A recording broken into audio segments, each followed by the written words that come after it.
on today's how-to of the day, we are going to hitch a trailer. I'm going to show you how I do it and why I do it that way.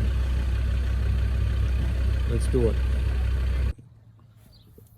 Right, now that we've got the car sort of lined up, you want to make sure that the hitch part is up, so when you wind it down, the hitch actually goes over the ball. If that is down, then it's locked and it can't slip over the top of the toe ball. So that's why we leave that like that. Now that we've got that where we want it, we're just going to wind the jockey wheel back just like this, and that will find its own way and clip on.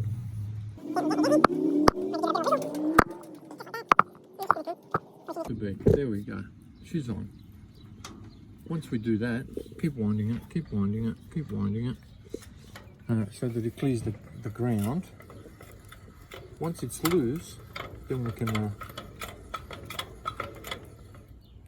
hitch it up. How we do that? We'll pull that lever and just twist it until it locks in like that. Now that we've got it sitting on the ball, we need to lock it in. How we do that is by releasing that to go over the lock. Now we need to take this little D-shackle off. This is going to be our security once it's hitched. So we'll put that aside for the minute, and we do this just like that. We have to make sure that that's over the locking tab. Then what we do is we put the D-shackle in just like this, lock it off. The reason we do this is sometimes, especially in long trailers like this one is, this being a car trailer, on a bouncy road, the sheer force can actually unclip that if there isn't a locking mechanism there. Or what else can happen is when you're loading a vehicle on there, the front of the trailer can lift at such a force that it will unhitch itself if you don't have a locking tab there. Right, now that we've done that, we are going to do the chains. I will show you two ways that it can be done, and I will tell you the way I do it. Okay, you can get your chain and attach it directly there, just like that, straight.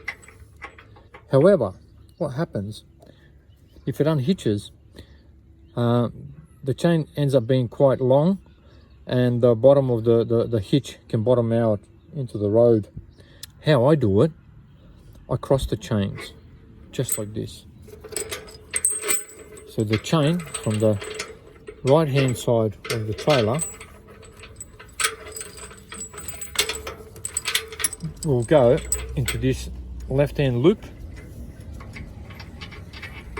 just like this, and the chain on this left hand side will cross over there.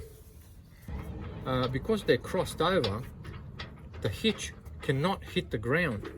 It will actually sit on top of the chains, and that's what makes it so effective if it comes undone, as opposed to the chains not being crossed and the trailer will bottom out. Right, now that we've done that, the last thing we have to do is to do the plug. Very easy, that just plugs in. It can only go one way. It's a seven pin straight plug, but it only goes one way. So, and usually the way it goes is those little tabs go on the bottom.